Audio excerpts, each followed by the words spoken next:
Lessons అయిపోయినాయి. 6 lessons అయిపోతే మీరు ఎంతమంది చెప్పారు? 2 గర్ల్స్ 2 వాక్యాలు ఆడు చెప్పాడు.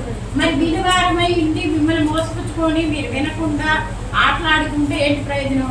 ఇంత ప్రయాసంతా వ్యర్థమే కదా. నేను పొద్దున్న నుంచోని వచ్చాను, ఎక్కడ నుంచి 22 కిలోమీటర్ల నుంచి నుంచోని వచ్చాను. బస్సు అసలు ఖాళీ లేదు. మేము ఎందుకు వస్తున్నాం అంటే మీకు ఏదో మేము ప్రయాస పడుతున్నామని కాదు. ఈ ప్రయాస ఏం కాకూడదు, వ్యర్థము కాకూడదు. ప్రభువునందు మీ ప్రయాస వ్యర్థం కాదండి. ఇప్పుడు మీకు విత్తుతున్నాం ఈ వాక్యం నిష్ఫలమైన కూడకూడదు కదా. అది ఏమవ్వకూడదు, వేస్ట్ అయిపోకూడదు కదా. మీరేం చేయాలా? వినువారమే కాకుండా విన్న వాక్య ప్రకారం అంటే ఏదైతే మీరు నేర్చుకుంటున్నారో దాని ప్రకారం మీరు జీవించేవారుగా ఉండాలి. సరే, ఈరోజు 2 వ్యక్తులనే మనం చూస్తున్నాం ఈ వాక్యంలో. ఒక ఆయన ఉన్నాడు, ఏంటంటే ఇప్పుడు ఇశ్రాయేలు ప్రజలు ఉన్నారు. నేను నాకు చెప్తా వచ్చాను కదా, ఇశ్రాయేలు ప్రజలు ఎక్కడి నుంచి వచ్చారు? వాళ్ళు మొట్టమొదటి ఎక్కడున్నారు చెప్పారా? ఎక్కడుండేవాళ్ళు? ఐగుప్తులో బానిసత్వంలో ఉన్నారు. అయితే మోషే, అహరోను, మిరియామును పంపించి దేవుడు వాళ్ళు ఎక్కడికి తీసుకొచ్చాడు? ఐగుప్తు నుంచి బయటికి తీసుకొచ్చాడు. వాళ్ళకి ఏం వాగ్దానం ఇచ్చాడు? ఎక్కడ పంపిస్తాను మిమ్మల్ని అని చెప్పాడు దేవుడు? కనాన్ దేశానికి పంపిస్తా అన్నాడు. అంటే డైరెక్ట్గా వచ్చేస్తారు ఒక్కసారే. వాళ్ళకి కొన్ని 11 దినాల ప్రయాణమే, కానీ వాళ్ళు కూడా మనకంటే గొప్పోళ్ళు. ఏంటంటే మనమే అవిధేయులు, మనకంటే అవిధేయులు. వాళ్ళు లోబడతారో లేదో అని దేవుడు అంటే చుట్టూ మారుతున్న 11 దినాల ప్రయాణాన్ని ఎన్ని సంవత్సరాలు? 40 సంవత్సరాలు నడిచారు. ఎన్ని? 40 సంవత్సరాలు. అయినప్పటికీ వాళ్ళు అవిధేయత చూపిస్తూ వచ్చారు. దేవుడు కనికరం గల దేవుడు. మన దేవుడు అంట మాట ఇచ్చి నెరవేర్చే దేవుడు అంట, అబద్ధం ఆడే దేవుడు కాదు. ఏదైనా ఒక వాగ్దానం మనకి ఇచ్చారు అంటే దాన్ని ఏం చేస్తాడు? నెరవేర్చే దేవుడుగా ఉంటారు. ఇశ్రాయేలు ప్రజలకు ఎవరికి వాగ్దానం ఇచ్చారు? మొట్టమొదట వాళ్ళు ఐగుప్తుకి వెళ్ళక ముందే ఒక వ్యక్తికి ఎవరైనా చెప్తే వాళ్ళకి మంచి గిఫ్ట్ ఉంటుంది, టీచర్స్ కాదు. ఐగుప్తుకి వెళ్ళక ముందే ఒక వ్యక్తికి దేవుడు వాగ్దానం చేశాడు. ఏంటంటే నీ సంతానము తమది కాని దేశములో బానిసలుగా ఉంటారు, వాళ్ళని నేను 430 సంవత్సరాలు కాదు, 400 చెప్పేది 430 సంవత్సరాల తర్వాత నేను వాళ్ళని బయటికి తీసుకొస్తానని టీచర్స్ కాకుండా ఎవరికని చెప్తే మంచి గిఫ్ట్ ఉంటుంది. చెప్పాలి, ఎవరైనా చెప్పాలి. టీచర్స్ మీ అమ్మకైనా చూడద్దురా జోషి, నేను చెప్పాను అమ్మా వెరీ గుడ్ రా, దారా నీకు 2 పెన్నులు ఇస్తారా? అబ్రహాంకి ఇచ్చాడు దేవుడు. ఎక్కడ? 16 అధ్యాయం 15 అధ్యాయంలో ఉంటుంది. ఏంటి? అబ్రహాంకి ఎవరు చెప్పారా? నువ్వే చెప్పావా? ఎవరైనా సంధించారా? నువ్వే చెప్పావు. ఎవరు చెప్పారు నీకు? మీ మమ్మీ నీకు చెప్తుంటే అది అట్లుంటుందిరా. ఎట్లుంటుంది అంతే ఉంటుంది. సరే, వాడు చెప్పాడు. అబ్రహాముకి 430 సంవత్సరాలకు ముందే దేవుడు వాగ్దానం చేశాడు. ఏంటంటే నువ్వు రా, నీవు అబ్రహాము ఎక్కడికి వెళ్ళాలో తెలియదు, వెళ్ళకుండా ఇప్పుడు మనం ఊరికి వెళ్ళాలి. నేను జంగారెడ్డిగూడ నుంచి వచ్చాను. నేను వచ్చానంటే నేను అశ్వరాపేట బస్సు కానీ లేకపోతే వెళ్ళే బస్సు ఎక్కాలి, అంతేగాని వేరే బస్సు ఎక్కితే వెళ్తానా? నేను ఏలూరు బస్సు ఎక్కాను, అశ్వరాపేట దిగాలంటాడు. ఏమంటాడు? హోంవర్క్ ఇచ్చడానికి వినిపోయాను. అట్లాగే ఏంటంటే వాళ్ళు కూడా అక్కడ నా దేశానికి వెళ్ళాలి కాబట్టి దేవుడు వాగ్దానం చేశాడు. అబ్రహాము ఎక్కడికి వెళ్తున్నాడో తెలియదంట. ఎక్కడికి వెళ్తాడో తెలియకుండా దేవుడు చెప్పాడు ఏంటంటే నువ్వు లేచి వెళ్ళి నేను చూపించే దేశం, అది ఏ దేశం అనేది ఆయనకి చెప్పలేదు. చెప్పకుండానే బయలుదేరి వచ్చాడు. వచ్చిన తర్వాత దేవుడు తర్వాత ఆయనకి సంతానం లేదు. సంతానం లేకపోయినప్పటికీ దేవుడు ఒక వాగ్దానం ఇచ్చాడు. రా, బయటికి రా, వచ్చి చూడు, బయటకు వచ్చి ఆకాశ నక్షత్రాలని లెక్కబెట్టు, ఇసుక రేణువులు లెక్కబెట్టు, అలాగుంటది నీ సంతానం అని చెప్పాడు. చెప్పటమే కాదు కానీ అప్పుడు దేవుడు వాగ్దానము చేస్తూ వచ్చాడు. ఏంటంటే నీ సంతానం తమది కాని దేశానికి వెళ్తారు, అక్కడి నుంచి నేను వాళ్ళని విడిపిస్తాను. ఆ ప్రజలు ఇప్పుడు ఏం చేశారంటే వస్తున్నారు, ఐగుప్తు నుంచి వచ్చేస్తున్నారు. 430 సంవత్సరాలు ఐగుప్తులో ఉన్నారు. ఇప్పుడు బయటకు వస్తున్నారు. వచ్చేటప్పుడు వీళ్ళు కొన్ని రాజ్యాలు జయించుకుంటూ వస్తున్నారు.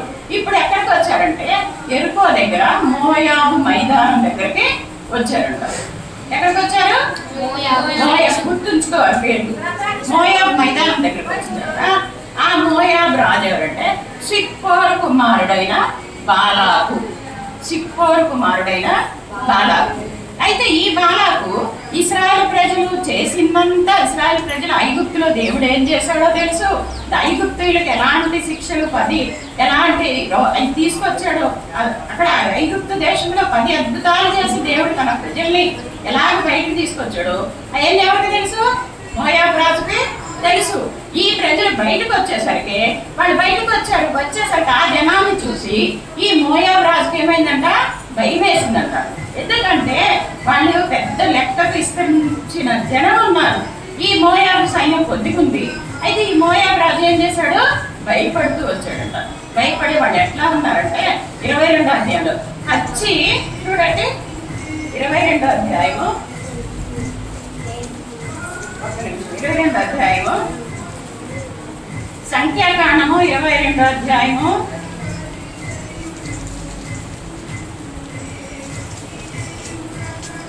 4వ వచనం చదవండి. 22:4 పెద్దలతో ఎద్దుపీటి పచ్చకను నాకు వేయినట్లు ఈ జనసమూహమును చుట్టూ ఉన్నది యావత్తును ఏంటంటే ఎద్దు పచ్చి బీటిని నాటి వేసినట్టు ఉంటుందని చెప్పేసి చెప్తూ వచ్చి మిక్కిలి భయపడుతూ వచ్చినాడంట. భయపడి ఇప్పుడు ఏం చేస్తూ వచ్చినాడంటే మోయాబు రాజు ఇంకో ఆయన దగ్గర పంపించాడు. ఒక ఆయన ప్రవక్త ఉన్నాడంట. ఆ ప్రవక్త పేరు ఏంటంటే బిలాం ప్రవక్త. ఈ బిలాం ఎవరి కుమారుడు అంటే బేరి కుమారుడైన బిలాము. ఈ బిలాము దగ్గరికి ఈయన ఎక్కడ ఉన్నాడంటే ఈ బిలాం ప్రవక్త ఏది చెప్తే అది నెరవేరద్దని వాళ్ళ నమ్మిక. ఆ నమ్మికని బట్టి ఇప్పుడు ఈ బాలాక్ రాజు ఏం చేస్తూ వచ్చాడంటే కొంతమంది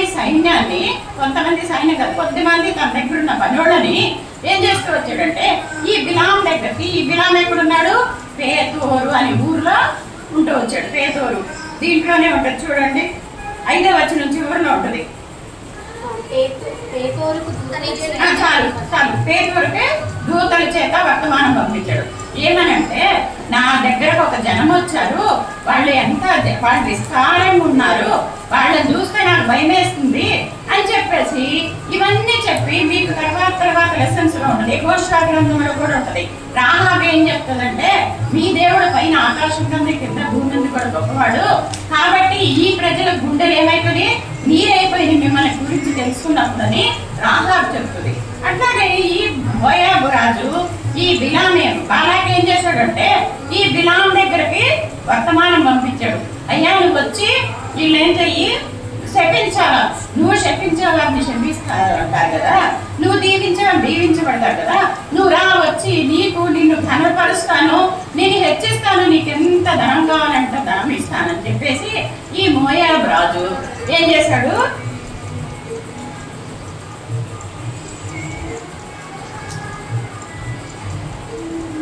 ఈ మోయాబు రాజు ఎవరి దగ్గరికి వర్తమానం పంపించాడు?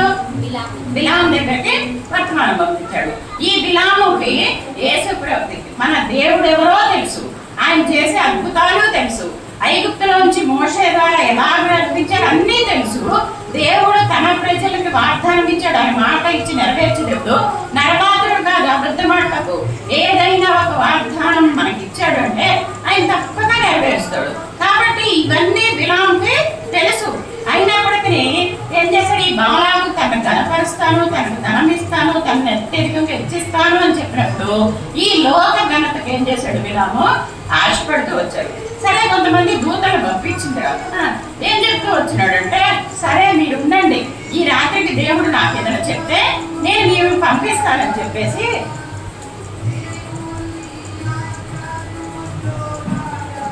తన దగ్గరకు వచ్చిన వాడితో చెప్తాడు. దేవుడు శపించమని చెప్తాడు. దేవుని ఏర్పరచుకున్న వాడి జకరియా గ్రంథం 2వ అధ్యాయము 7వ వచనంలోనే ఏముంటది? మిమ్మల్ని పుట్టినవాడు నా తను పుట్టిన వాడితో సమానమని చెప్తాడు దేవుడు. కానీ అలాంటి మా దేవుని ప్రజల్ని దేవుడు వాగ్దానం ఇచ్చి నడిపిస్తున్న దేవుణ్ణి ఆయన శపించమని చెప్తాడా? ఇప్పుడు దేవుని బిడ్డల్ని ఎవరిని శపించమంటే అది వాళ్ళకే తగ్గుతుంది, మనకేం కాదు. మనం భయపడకుండా దేవుని యందు హృదయపూర్వకంగా దేవునికి మన హృదయాన్ని సమర్పించుకుంటే వాళ్ళు ఎన్నాలనుకున్న వాళ్ళకే దొరుకుతుంది, మనకేమి తగలవు. అయితే ఈ బిలాముని బిలాం దగ్గరికి వర్తమానం పంపించినప్పుడు ఏం చేస్తూ వచ్చినాడంటే ఆయన ఉండండి, ఈ రాత్రికి దేవుడు ఏదైనా చెప్తే నేను చెప్తాను, మీతో వస్తాను.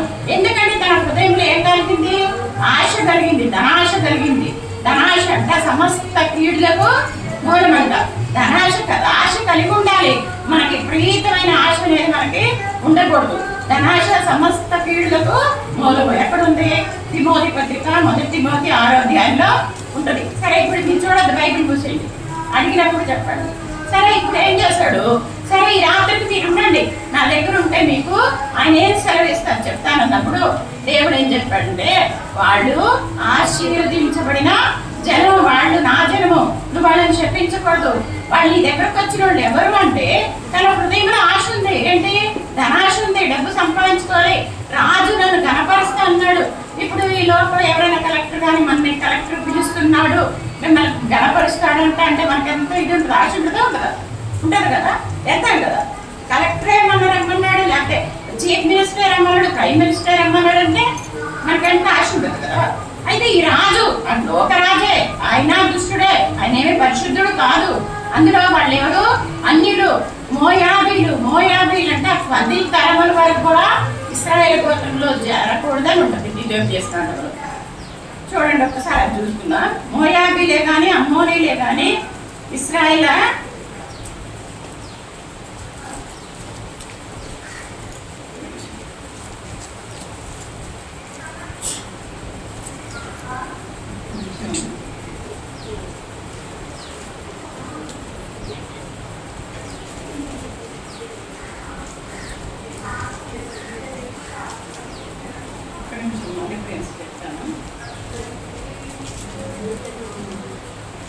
ఇరవై 23వ అధ్యాయము 3వ వచనం.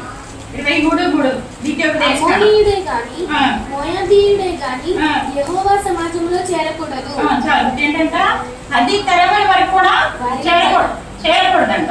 అలాంటి ఇప్పుడు మోయాబు రాజు ఈ బిలాముని పిలిపించి ఏం చేస్తున్నాడంటే, ఇశ్రాయేలు ప్రజలు శపించమనడానికి ఈ బిలాముని పిలిపిస్తూ వచ్చాడు. కానీ దేవుడు 22 మీకు తర్వాత సంఖ్యాకాలం మీరు చదువుకోండి, 22, 23, 24 అధ్యాయంలో అవన్నీ రాసి ఉంటాయి. మనకు సమయం కొద్దిగా కనుక మనము అవన్నీ చదువుకోము. అయితే నేను టూకీగా చెప్పేస్తాను.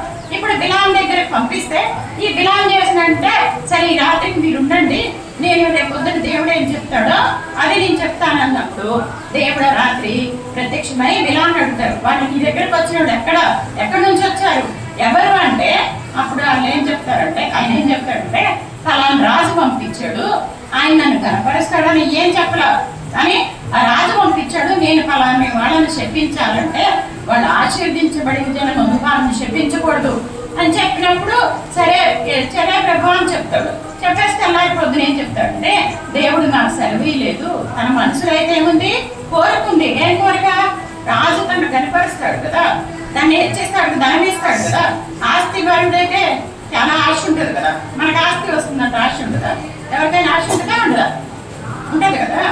అయితే ఇది మనసులో అయితే ఉంది, పైకి అయితే ఏమంటాడు? దేవుడు నన్ను వద్దన్నాడు, మీరు వెళ్ళిపోండి అని చెప్పేసి ఆ వచ్చిన కొంతమందిని పంపిస్తాడు.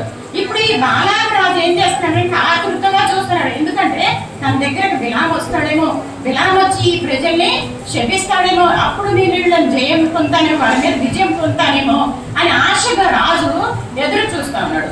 ఎదురు చూస్తూ వచ్చినప్పుడు ఏమైందంటే, ఈ రాజు ఎదురు చూస్తూ ఉంటే ఇప్పుడు వీళ్ళు పంపించిన దూతలు ఉన్నారు కదా 10 మంది, వాళ్ళు వెళ్ళారు. వెళ్ళి బాలాం రాజు గారు ఆ బిలాం రానంటున్నాడు, దేవుడు వద్దన్నాడంట అని చెప్పినప్పుడు మళ్ళీ అంతగా ఉండే ఘనంగా ఉన్నవాళ్ళు పెద్ద పెద్ద గొప్ప వాళ్ళని కొంతమంది మళ్ళీ బిలాం దగ్గరికి పంపిస్తాడు. బిలాం దగ్గర పంపిస్తే అప్పుడు మళ్ళీ ఇంకా నన్ను కనపరుస్తాడేమో, ఇంకా నన్ను హెచ్చిస్తాడేమో, చాలా గొప్ప చేస్తాడేమో అని ఇంకా ఆశ కలిగింది. మళ్ళీ వాళ్ళని కూడా రాత్రి ఒకసారి దేవుడు చెప్తే, ఆయన ఒక్కసారి చెప్తే చాలు, ఎక్కువ సార్లు ఏం చెప్పడు ఆయన. ఒకసారి 2 సార్లు, ఎక్కువ సార్లు చెప్పడు. అది యోబు గ్రంథంలో ఉంటుంది. అయితే మళ్ళా ఉండండి మీరు, ఈ రాత్రికి ఏం సెలవిస్తాడని మళ్ళీ ఉండమన్నట్ట. ఒకసారి చెప్పాడు కదా, ఏం చెప్పాడు దేవుడు? వాళ్ళని మీరు నువ్వు శపించకూడదు, వాళ్ళు ఆశీర్వదించబడిన జనము అని. అంతేకాదు వాళ్ళ గురించి దేవుడు ఏం చెప్తాడంటే 23వ అధ్యాయంలో, యాకోబులో నక్షత్రం ఉదయిస్తుంది, రాజదండం యాకోబులో నుంచి వస్తుంది, వాళ్ళు ఆశీర్వదించబడిన వారికి లెక్క, వారి 4వ పాలు, యాకోబు 4వ పాలను కూడా మీరు లెక్కింపలేరు. ఇవన్నీ వాళ్ళ గురించి దేవుడు ఈ ఎవరికి చెప్పాడు? బిలాం ప్రవక్తకి చెప్తూ వచ్చినాడు. మళ్ళీ రాత్రి ఉన్నప్పుడు మళ్ళీ వాళ్ళని రాత్రి ఉంచుకున్నాడంట. ఒకసారి చెప్పాడు కదా దేవుడు వద్దు వాళ్ళని శపించకూడదని, మళ్ళీ తన ఆశ కలిగి వాళ్ళని ఉంచుకొని దగ్గర ఉంచుకున్నాడంట. ఉంచుకున్నప్పుడు మళ్ళీ రాత్రి ఏమైందంట, మళ్ళా దేవుడు మళ్ళీ ఈ బిలాముకి ప్రత్యక్షమై, సరే నువ్వు వాళ్ళతో వెళ్ళు, నేను చెప్పింది తప్ప నువ్వేమీ చెప్పకూడదు, నీ నోట్లో ఏదైతే ఉంచుతానో, ఏముంది నేను చెప్పాను కదా, నీ నోరు బాగా తెరువు, నేను దాన్ని నింపేదను. ఎట్లా నింపాడు? దేవుడు వాక్యంతో నింపుతాడు, చెడ్డమైన వాడితో కాదు కదా. ఈ బిలాము ఎంత ఆశ కలిగేవాడు అంటే ధనాశ. ఆయన గురించి ఎక్కడ చూడండి, యూదా ఒకటే పత్రిక ఉంటుంది, 11వ వచనం, యూదా ఒకటే ఉంటుంది, ప్రకటనకు ముందు ఉంటుంది, 1:11. అయ్యో వారికి శ్రమ, ఒక్కడ చదవండి. అయ్యో వారికి శ్రమ, వారు కయ్యను నడిచిన మార్గమున నడిచిరి, బహుమానము పొందవలెనని బిలాము నడిచిన తప్పు త్రోవలో ఆతురముగా పరిగెత్తాలి. ఏంటంటే బిలాము నడిచిన తప్పు త్రోవలో ఆతురంగా పరిగెత్తాడట.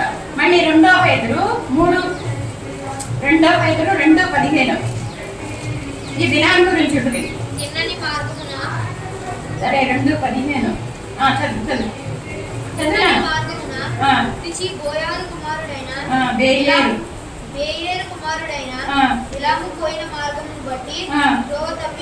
ఏంటంటే బిలాము త్రోవ తప్పి పోయాడు. పోయి అంతేకాదు, మళ్ళీ దేవుడు చెప్పాడు, సరే నువ్వు వెళ్ళి దేవుడు నేను ఏదైతే చెప్తాను అదే చెప్పాలి, నువ్వేది చెప్పకూడదని చెప్పినప్పుడు ఇక సంతోషం వేసిందంట. దేవుడు చెప్పమన్నాడు, దేవుడు ఒకవేళ వాళ్ళని చెప్పించమంటాడేమో, అక్కడికి వెళ్ళిన తర్వాత అని ఆతురుగా వెళ్తా ఉన్నాడంట. ఎట్లా వెళ్తున్నాడు ఈయన? ఎట్లా వెళ్తున్నాడంట? ఈ గాడి మీద వెళ్తున్నాడంట. ఎందుకంటే ఇక్కడ మనకు ఒక ఫిగర్ ఇవ్వలేదు. అయితే ఈ గాడిద మీద వెళ్తుంటే ఈ గాడిదకి ఎదురుకంట ఈ దూత, ఖడ్గం దూసిన దూత ఈ గాడికి ఎదురుగా కనబడిందంట. ఎవరు కనబడింది? ఖడ్గం దూసిన దూత ఈ గాడిదకి ఎదురుగా కనబడేసరికి ఈ గాడిద ఏం చేసింది? నడిచే మార్గం కాకుండా త్రోవ తప్పి ఎక్కడికి వెళ్ళిపోయింది? పొలాల్లోకి వెళ్ళిపోయిందట. పొలాల్లోకి వెళ్తేనే కాదు కానీ ఒక ద్రాక్ష తోటలోకి వెళ్ళిందంట. ఈ ద్రాక్ష తోట ఎట్లుందంట? ఇరుకుగా ఉందంట. అది మార్గం, సన్నని మార్గంలో వెళ్తుందంట. వెళ్ళేసరికి ఈ దూత ఇంత ఎదురెదురు వచ్చేసరికి దీనికి చాలా భయం వేసిందంట. ఇది గాడిదకి భయం వేసి ఏం చేసింది? ఈయన కాల్ని గోడ కబ్బిందంట. ఎవరి కాల్ని? బిలాము కాలు.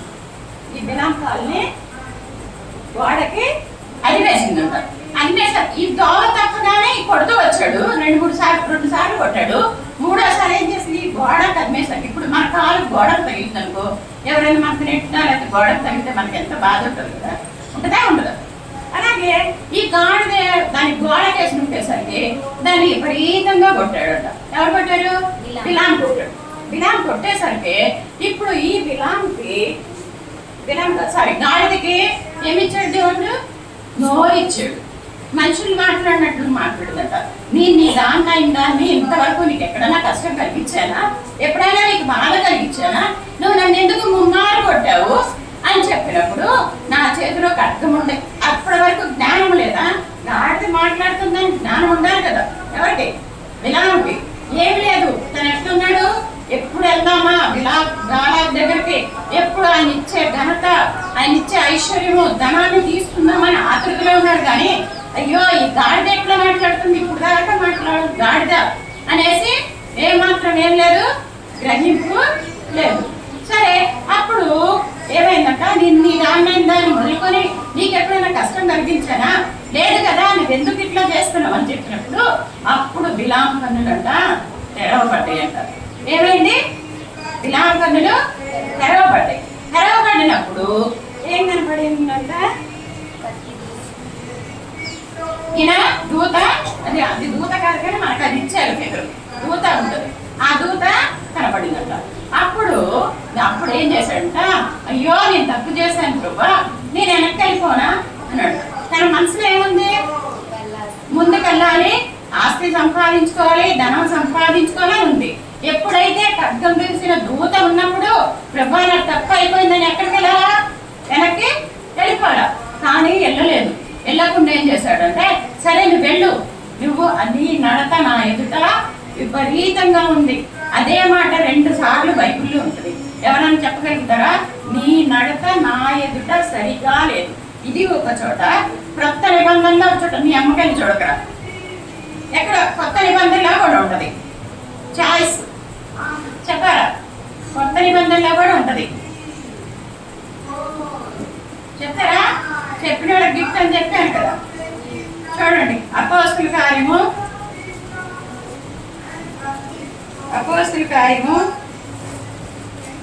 8వ అధ్యాయము 22వ వచనం. 8:22 త్వరగా మనకి టైం. కాబట్టి ఈ నీ చెడుతనము మానుకుని మారుమనస్సు నుండి ప్రభువును వేడుకొనుము. ఒకవేళ నీ హృదయము దేవుని ఎదుట సరి అయినది కాదు కనుక ఈ కార్యమందు నీకు పాల్పొంపులు లేదు. ఏంటంటే ఈ హృదయం దేవుని ఎదుట ఏం లేదు. అక్కడ బిలాం కాదు అంటాడు. బిలాం చూడ ఆ మాట కూడా చూడండి. సంఖ్యాకాండము 32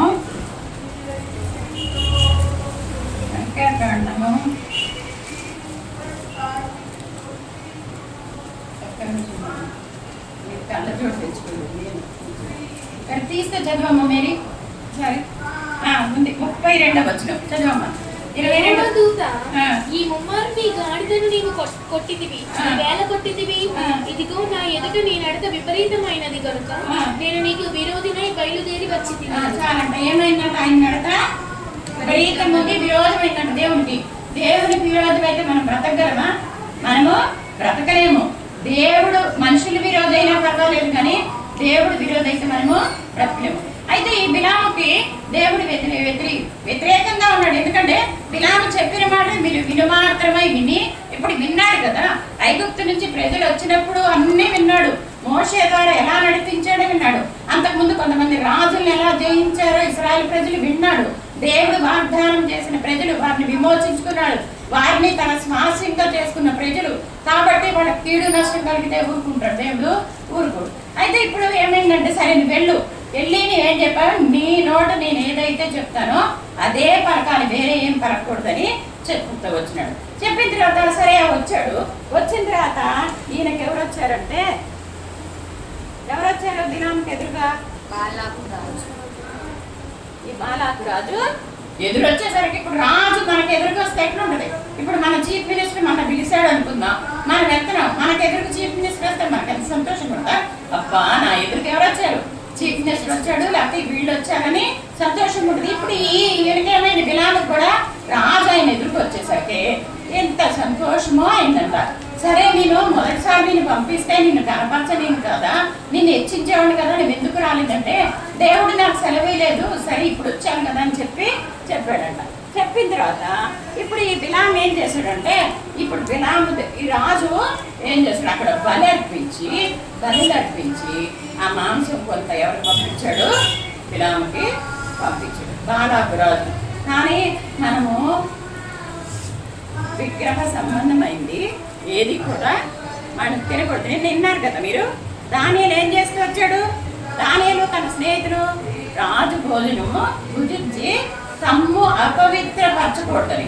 ఎందుకు రాజు భోజనం అపవిత్రమైంది అంటే, వాళ్ళు మీకు తెలియదు, విగ్రహారాధనకు అయితే మాకు తెలుస్తుంది. ఏంటంటే వాళ్ళు పండగలు చేసుకుంటారు. పండగలు చేసుకొని ఏం చేస్తారు? పరమన్నాలు, కొన్ని పప్పలు ఏం చేస్తారు? అక్కడ పెడతారు.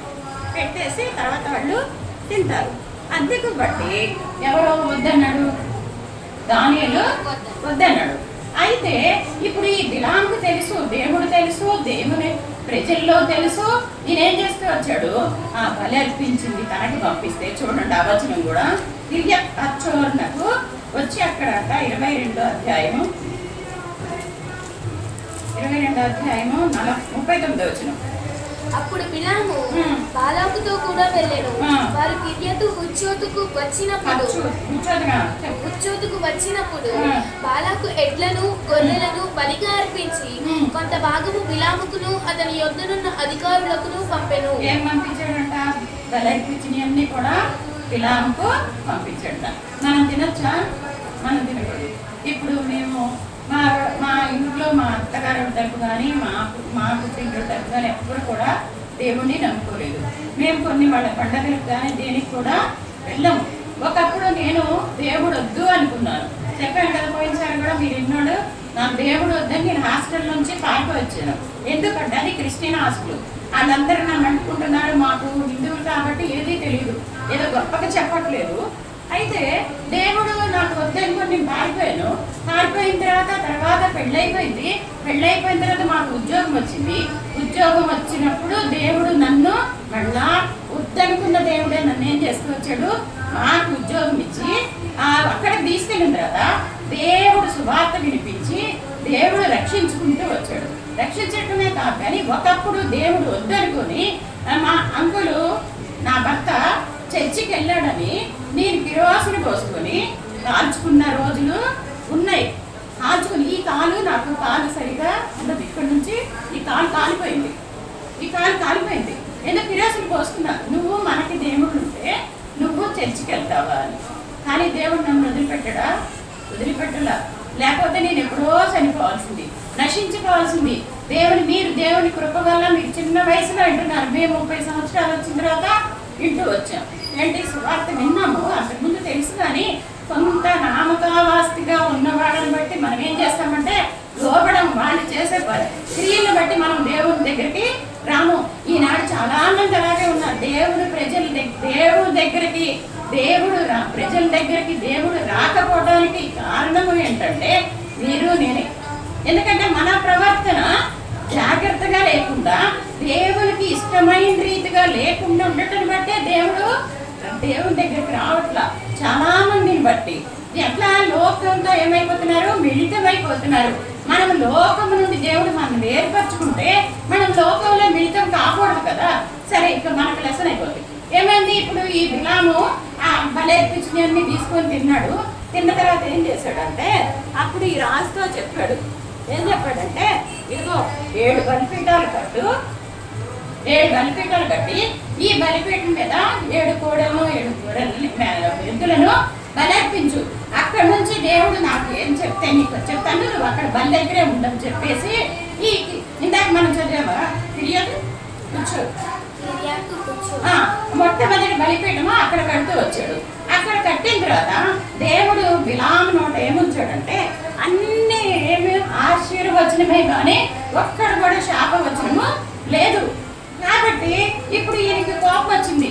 నువ్వు దిగు, నీకు నేనేం చెప్పాను, నువ్వేం చేస్తున్నావు, నేను శపించమని చెప్తే నువ్వు వాళ్ళని దీవిస్తున్నావు, ఇంకో చోటుకు రా అని చెప్పి పిస్కా కొనకని తీసుకెళ్ళాడు. 2వ బలిపీఠం దగ్గర రెండోసారి కట్టినప్పుడు, మొట్టమొదటి దేవుడు బలిపీఠం కట్టినప్పుడు దేవుడు బిలాముని ఎదుర్కొంటానికి వచ్చినప్పుడు ఏం చెప్పాడంట దేవుడితో, అయ్యా నీకు 7 బలిపీఠాలు కట్టాను, 7 కోడల్ని 7 ఎద్దుల్ని బలిగా అర్పించాను అని చెప్పినప్పుడు దేవుడు బలి కోరుతాడా? విరిగిన హృదయమే ఆయనకి ఇష్టమైన బలి. మొదటి సమయాలు 15:22 ఉంటుందండి. 22లో బలి అర్పించుట కంటే దేవుని మాట వినుట శ్రేష్టము, పుట్టేళ్ళు కొవ్వొప్పించుట కంటే ఆయన ఆజ్ఞ గైకొనుట శ్రేష్టము. ఇప్పుడు మాట వినాలి కానీ మనం ఎన్ని అర్పిస్తే దేవుడు అంగీకరించడు. చెప్పాడు, అయిపోయిన తర్వాత ఇక ఎంతసేపు ఈ పిస్తాగోన్ దగ్గర కూడా దేవుడికి వాళ్ళని ఆశీర్వదిస్తూ వచ్చాడు. మళ్ళీ వచ్చేసరికి ఇంకొక కొండ మీదకి వచ్చారు. చూడండి, పెయ్యోరు ఒక్క నిమిషం ఉండండి, ఇంకొక కొండ మీదకి తీసుకొస్తూ వచ్చాడు. ఏంటంటే మొదటిది కిరియతు వచ్చారు, 2 పిస్కాకొన, 3 పేయేరు కొండ అంట. పేయేరు కొండ, ఈ 3 కొండల మీద ఈ బలి అర్పిస్తూ వచ్చాడు. బలి అర్పించినప్పటికీ దేవుడు బిలాము నోట ఏముంచాడంట, బిలాము నోట ఏముంచాడు, ఆశీర్వచనాలే ఉంచాడు. బిలాము ఏం కోరుకున్నాడు తెలుసా, ఇశ్రాయేలు మరణం వంటి మరణము నాకు కావాలి. మనము దేవుని బిడ్డలమైతే ఏముంటది మనకి, పరలోకము స్వాస్థ్యంగా దేవుడు ఇస్తాడు. ఆయన రక్తంలో కడగబడిన వారికి ఏముంటది, పరలోకం ఉంటుంది. కానీ మనం దేవుడిని నమ్ముకోకుండా మనకు పరలోకం కావాలంటే వెళ్తామా? నేను అట్లే అనేదాన్ని. నాకు సువార్త చెప్పినప్పుడు మా అంకులు ముందు నమ్ముకున్నారు. నేను అనేదాన్ని, వాడు సువార్త చెప్పడానికి వస్తే ఆయన ప్యాంటు పట్టుకొని నేను కూడా వస్తాను. ఎంత అమాయకం తెలుసా, జ్ఞానము లేకుండా మనము ఆయన ప్యాంటు పట్టుకొని నేను వస్తానంటే అప్పుడు ఆ సేవకులు దయప్రసాద్ గారే ఉండేవాడు. ఆయన చెప్పారు, అమ్మ అట్లా కాదమ్మా, నువ్వు ఆయన అన్నం తింటే ఆయనకి కడుపు నింటుంది, నువ్వు అన్నం తింటే నీకు కడుపు నింటుంది, అంతేగాని అది కాదు కదమ్మా. అట్లా రక్షణ వాళ్ళది ఎవరిది వాళ్ళే రక్షణ పొందాలని చెప్తూ వచ్చారు. కాబట్టి ఇప్పుడు ఈ బిలాము నోట దేవుడు ఆశీర్వచనాలే ఉంచాడు. ఇప్పుడు ఈ బాలాకి ఏమొచ్చిందంట? కోపం వచ్చిందంట. కోపం వచ్చి నాయన నువ్వు వెళ్ళిపో, నువ్వు శపించొద్దు, దీవించొద్దు, ఏమొద్దు, నువ్వు వెళ్ళిపో అంటే అప్పుడు బిలాము ఒక మాట చెప్తాడు, దేవుడు నా నోట ఉంచింది మొత్తం నేను చెప్పే వెళ్తానని చెప్పి లాస్ట్కి ఏమంటాడంటే, ఇదిగో వాళ్ళని కనుకుంటున్నాను, మెట్టల శిఖరం మీద నుంచి వస్తున్నారు, కొండలపై నుంచి వస్తున్నారు, అదంతా మనకు అక్కడ టైం అయిపోయింది, కొండల శిఖరం నుంచి వస్తున్నారు కాబట్టి వాళ్ళు గొప్ప జనం ఒంటిగా వస్తున్నారు 4 కాళ్ళు అని చెప్పేసి చెప్తూ వచ్చినాడు. ఇప్పుడు కాబట్టి ఇదంతా అయిపోయిన తర్వాత వాళ్ళ ఆశీర్వాదం పొందిన జనం కాబట్టి ఇక్కడ బిలాము ఏం కోరుకుంటున్నాడంట? నీతిమంతుల మరణం వంటి మరణము నాకు కావాలని కోరుకుంటున్నాడంట. కానీ తర్వాత ఇక్కడ మీకు తర్వాత చదివితే తెలుస్తుంది, బిలాము వీటిల వల్ల జయించలేకపోయాడు ఇశ్రాయేలు ప్రజల్ని, దేవుడు శపించమన్నాడు.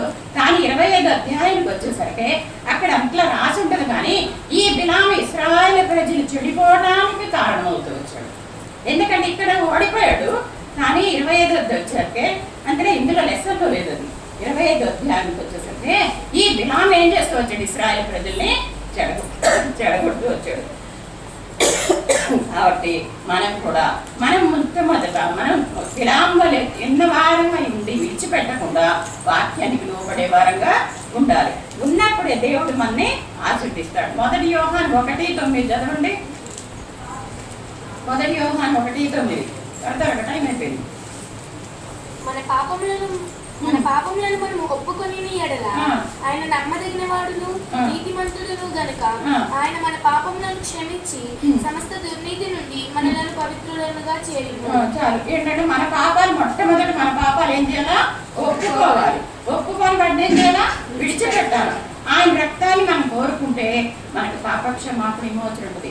32:8 కూడా తన అతిక్రమములకు పరిహారం నొందినవాడు, తన పాపములకు శిక్ష నొందినవాడు, యెహోవా చేత నిర్దోషిగా ఎంచబడినవాడు ధన్యుడు అని రాయబడి ఉంటుంది 32వ అధ్యాయము కీర్తన గ్రంథము. సరే ఇంకొకటి మార్కు 1:15 చదవండి. మార్కు 1:15 అదొక్కటి చదవండి, మనం ముగించుకుందాం. మార్కు 1:15 దేవుని రాజ్యము సమీపించి ఉన్నది, మారుమనసు పొంది సువార్త నమ్ముడని చెప్పుచు దేవుని సువార్త ప్రకటించుచు గలిలయకు వచ్చెను. ఏంటంట? కాలము సంపూర్ణమైందంట. దేవుని రాక అతి సమీపంగా ఉంది. ఇన్ని రోజులు ఇప్పుడు మాకంటే మేము ఇప్పుడు నాకు 63 ఏళ్ళు దాటుతున్నాయి, వస్తాయి 63 నిండింది. కానీ వాళ్ళు ఎప్పుడు నేను 30 సంవత్సరాల క్రితం నమ్ముకున్నాను దేవుణ్ణి.